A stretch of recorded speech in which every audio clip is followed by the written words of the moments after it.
네, 김종대 전 의원과 김종대 레이더 이어갑니다. 의원님 어서 오세요. 안녕하십니까? 네. 자, 이종섭 전 장관 결국에는 출국을 했습니다. 네. 그렇죠. 호주 교민들께서 뭐 이제 집회 시위 하시겠다 예고한 상태고 이미 이미 했고요. 했어요. 예. 대사관 앞으로 가서 또 하겠다는 거죠.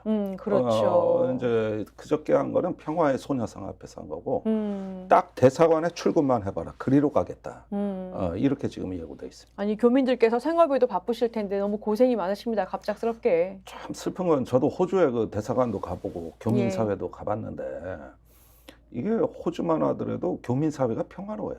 다른 나라에 비해서. 근데 지금 교민사회가 보수 진보로 아주 극렬하게 이제 분열하고 갈등을 이제 겪어야 되는 이런 상황이 돼버린 것이죠. 그러겠네요. 예, 그래서 참 그거 슬픈 일입니다. 원래 대사의 임무 중에 하나가 교민과의 통합, 대화, 소통. 이게 대사의 가장 중요한 임무인데 시한폭탄이 오니까 평온하던 교민사회가 뭐 벌집 쑤신 듯이 또 난리 나게 생겼어요. 예, 저희가 일부에서도 다뤘습니다만은 오늘 경향신문하고 한겨레에서 뭐라고 했냐면 대통령 왜 이렇게까지 하셔야 됩니까? 라고 했거든요. 그러니까 이종섭 그 장관이 출국하면서 기자가 이렇게 마이크 막 겨우 따라잡아서 예, 들이대니까 왜 이렇게까지 하시는 거예요? 한 거를 이제 왜 이렇게까지? 빗대서 대통령님 네. 왜 이렇게까지 예. 그 사건을 한번 오늘 재구성을 한번 해볼게요. 네. 그러니까 이제 공수처 수사하고 MBC 취재를 종합을 해보면은 전화 한 통에서 시작이 되지 않습니까? 네. 그러니까 이종섭 전 장관이 지난해 7월 31일 오전 11시 50분쯤에 서울 지역의 유선 번호인 02800으로 시작되는 전화를 한 통 받는데요. 요 발신지가 어디냐 수사를 해보니까 이태원로, 가입자는 대통령실이다라고 합니다. 그리고 대화 내용 자체는 뭐 녹음이 안 되니까 없지만 그 통화의 시간대는 다 통신 기록이 남잖아요. 보면 실제 일정 시간 통화가 이루어졌던 걸로 파악이 되고 있습니다. 네. 그러니까 과연 누구와 어떤 얘기 나눴을까가 정말 궁금한 전화의 시작인데 박정훈 전 해병대 수사단장은 윤 대통령의 경로로 이 모든 일이 시작됐다라고 해요. 그러니까 이 전화는 그러면 윤석열 대통령과 이종섭 장관의 통화였겠죠? 저는 그렇게 추정합니다. 네. 사실은 이제 하나씩 퍼즐이 맞춰지는 느낌인데 원래 윤 대통령이 아침 회의하다가 경로에서 국방장관 연결해라. 7월 31일 오전 회의죠. 예. 이걸 제일 먼저 폭로한 건 저예요. 그 뒤에 박정원 대령 진술서에 똑같이 써 있는 거예요. 예. 그러면은 저는 그때 고발당할 각오를 하고 아예 이제 핵심을 그냥 때리자. 의원님 뭐 어디서 제보가 있으셨습니까? 아니 물론 있죠. 예, 제가 또 누굽니까? 예. 그래가지고 저기 박정원 대령 진술서 나오기 한 일주일 전쯤에 그 유튜브 서울의 소리에서 제가 공개한 내용입니다. 그런데 예. 그때 정말 고발당할 각오를 했었어요. 이미 고발도 뭐 다른 건으로 당해서 안 들어오더라고요. 예, 변호사 왜 이렇게 필요하면 조용하지? 얘기하십시오. 근데 일주일 예. 뒤에 박정원 대령 진술서가 나왔는데 똑같이 써 있는 거예요. 아, 그래서 예. 그게 7월 31일 아침 10시경에 외교안보 분야 수석비서관 회의가 있었고 대통령이 임기훈 국방비서관으로부터 최상병 건을 보고받은 즉시 경로했다. 참석자 전원에 따르면 예. 대통령이 국방 분야에 대해 그렇게 화를 내는 걸 처음 봤다. 예. 그래서 국방장관 전화 연결하라 그래가지고 이러면 앞으로 누가 사단장 하란 얘기냐. 이런 일로 처벌하면. 이렇게 이야기했다고 돼 있거든요. 예. 그래서 이런 게 모든 어떤 사건의 시작점이었다면 그러면은 제가 이런 주장을 했을 때 예전에 대통령실이라면 24시간 안에 고발입니다. 예. 근데 아무 일이 없고 그랬는데 또 이런 증언이 거듭거듭 나왔는데 현재 고발당한 사람이 없어요. 고발을 하면 이게 이제 사실인지 허위인지 뭐 어떤 내용인지 이제 밝혀야 되지 않습니까? 네. 그래서 고발을 안 하는 것 같기도 하네요. 글쎄요. 예. 그래서 이 부분이 굉장히 어떤 사건의 그 핵심이자 요 대목에 대해 이미 결정적 순간이다. 이렇게 인식하고 있었는데 이번에 이종섭 전 국방장관이 호주 대사로 발표가 되고 나서 예. MBC의 후속 취재를 통해 가지고 그 시간에 사실은 용산의 대통령실로부터 전화가 있었다. 그게 이제 발신지를 봤더니 대통령실인데 정확한 시간은 11시 45분입니다. 그러면 그 뒤에 무슨 상황이 벌어졌느냐인데 예. 약 12분 후인 11시 57분에 이종석 국방장관이 김계환 해병대 사령관한테 전화를 한 것이죠. 예. 그러니까 바로바로 이어지는 거거든요. 그래가지고 그때 최초로 사건 2차 보류 지시가 내려갑니다. 그런데 2차 보류 지시는 사실은 그 부수적인 것이고 예. 1사단장 보직 해임을 멈추려고. 왜냐하면 경찰에 이첩이 되면 수사 혐의 대상자가 부대 지휘를 못해요. 예. 그러면 자연스럽게 보직 해임이거든요. 예. 그리고 보직 해임을 그 전날 국방장관이 이미 결재를 했어요. 예. 그러니까 그걸 멈추라, 이게 급했던 거죠. 만약에 임성근 1사단장을 적장하게 무마하고 빼주려면은 민간 경찰 수사 단계에서 수사에 개입해도 돼요. 예. 그러면 뭐가 급해서 그때 대통령이 전화를 하고 황급히 그 전화를 받은 국방장관이 또 해병대 사령관한테 전화를 하고 뭔가 막 긴박하게 비상사태. 이게 보직 해임돼서 지휘권이 안 내려가면 외부에 알려져서 나중에 이걸 무마하더라도 어쨌거나 알려져서 그런 거죠? 그렇죠. 보직 해임이 예. 되면 불이익이 많습니다. 연금에도 퇴직금에도 그 영향을 줍니다.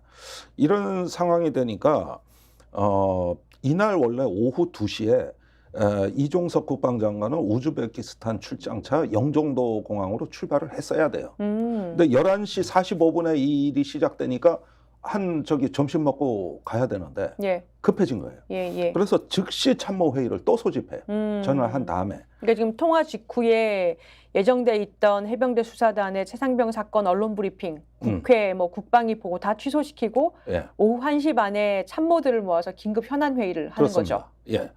그런데 이걸 긴급히 지시를 하고 회의를 소집하다 보니 해병대 사령관한테 전화로 전달하는데 한계가 있어서 예.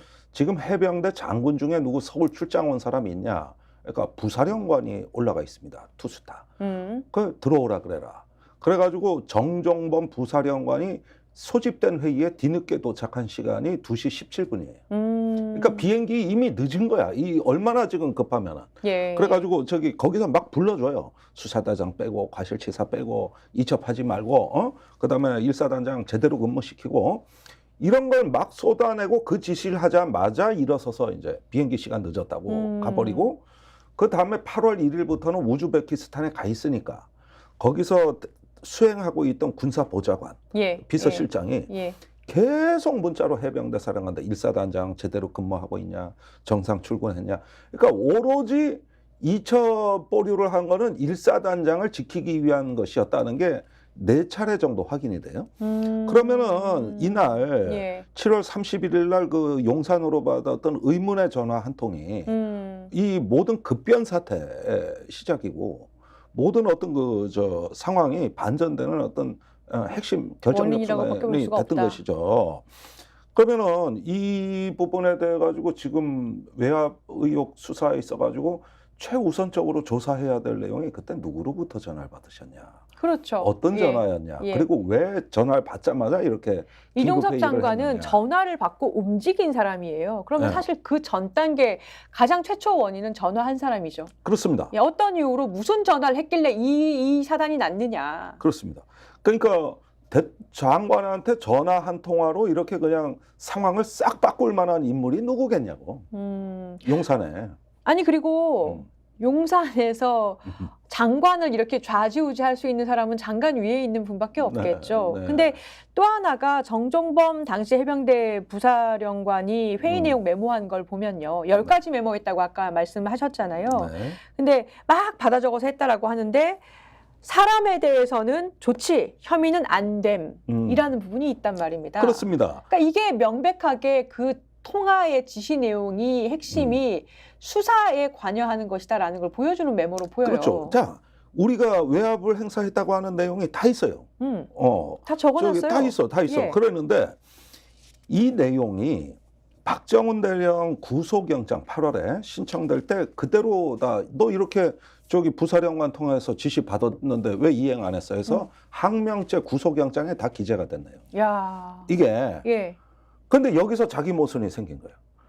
외압은 없었다고 그랬는데 박정훈을 구속시키기 위해선 이런 어떤 부당한 지시가 있었다는 걸 또 기재해야 되니까 군 검찰이 이걸 수사하면서 이게 아마 그렇게 꼬여버린 거예요. 영장에 들어갈 정도면 네. 객관적인 증거가 다 있는 내용입니다. 그렇습니다. 다 물증이 있고 다 네. 증언이 있고 그래서 들어가는 거거든요. 그래서 자기들이 영장에 기재한 내용을 그 뒤에부터 또 자기들이 부정을 해요. 군 검찰이. 그러니까 여기는 완전히 군 검찰이 어떤 용산의 위성정당이 된 거예요. 그러니까 일종의 완전히 꼭두각시가 돼서 그러니까 군 검찰도 불러주는 대로만 수사를 하다 보니까 모순이 생긴 거죠. 아니 박정훈 구속 때는 지시받고 이행 안 했다가 되고 그다음에 이종섭 장관에 대해서는 그런 지시를 안 했다로 되는 거니까 그럼 이 지시가 어디서 나온 거냐고 이게. 그래가지고 국방부 해명은 부사령관이 착각을 했대. 이 수첩에 적혀 있는 내용을 네. 자기들은 지시한 적이 없는데 부사령관이 착각한 거래. 이렇게 둘러대고 있습니다. 그러면은 지금 공소처가 봤을 때 너무 말이 모순되니까 이제 이종섭을 피의자로 해서 예. 조사하는 일만 남은 거예요. 그래서 뭐가 옳은 주장이냐? 당신이 다 지시했지 않느냐? 그다음에 이후에 해병대 수사단의 수사권을 박탈하고 국방부 조사본부로 이관을 했는데 거기에 장관 지시로 문서로 내려간 지시에 혐의 사실 빼고 이전에 지시한 내용이 딱 적혀 있어요 또. 근데 그것도 부인했단 말이에요. 그러면은 이 사람은 지금은 거의 MBC나 뭐 이런 데서 통화 기록 공개되고 이렇게 문서가 드러나고 이 정도면은 이제 긴급 체포할 대상입니다, 사실은. 맞습니다. 예, 예. 그래가지고 이건 사건에 개입한 거의 현행범의 그 정황이 드러났기 때문에 이거는 긴급 체포 내지는 구속감이에요. 그런데 공수처가 갑자기 대사로 임명됐다 그러니까 용산 눈치 보느라고 약식 조사해서 그냥 다 풀어주고 내보내버린 거죠. 아니 이종섭 전 장관은 본인이 자기 의지로 지금 이렇게 지시를 바꾼 거다라는 취지로 이렇게 얘기했어요. 초급 간부들까지 처벌하는 게 마음에 걸렸다. 그러니까 나는 뭐 어디 윗선에 전화 받고 지금 이렇게 행동한 거 아니다. 이렇게 윗선 자르기 식으로 발언을 했거든요. 네. 원래 이런 분이신가요? 아니 제가 잘 알아요. 이종섭 장관은. 그건 대령 때부터 내가 겪어봤는데 이 사람이 저는 이종섭 장관이 식견이나 전문성은 인정해요. 그 사람 실력이 있어요. 근데 뭐가 문제냐 하면 소신이 없어 이 사람. 제가 이 양반이 대령 때 이명박 대통령 때 청와대 대외전략비서관의 선임 행정관이었습니다. 그때 내가 이제 국방 잡지를 하면서 자주 만났던 그랬는데. 야 역시 디테일이 있으시군요. 아니 그렇죠. 그 사람의 이제 언행이나 말 저하고 이제 1시간 넘게 대화도 해보고 그러는데 참 소신 없는 사람이다. 그 김태효 당시 대외전략비서관 밑에서 근무한 겁니다. 여기도 김태효 라인이에요. 근데 제가 그때 아주 중요한 건을 가지고 취재 중이었는데 명백한 그 무소신과 그 비굴함을 봤습니다. 그 본인은 착한 것 같은데. 사람은 좋은데 위에서 시키니까 어찌하지 못하고 그냥 휘둘리는구나. 이런 것들을 대령 때 제가 겪었는데 이번에 이 경우에 보면은 장관이 아니 그 대통령의 우려가 있어서 여러 가지 내가 그런 것도 다 참고해서 책임 있게 내가 이렇게 결정해서 한 것이다. 그리고 지시했다. 벌써 내가 결정했지 않습니까?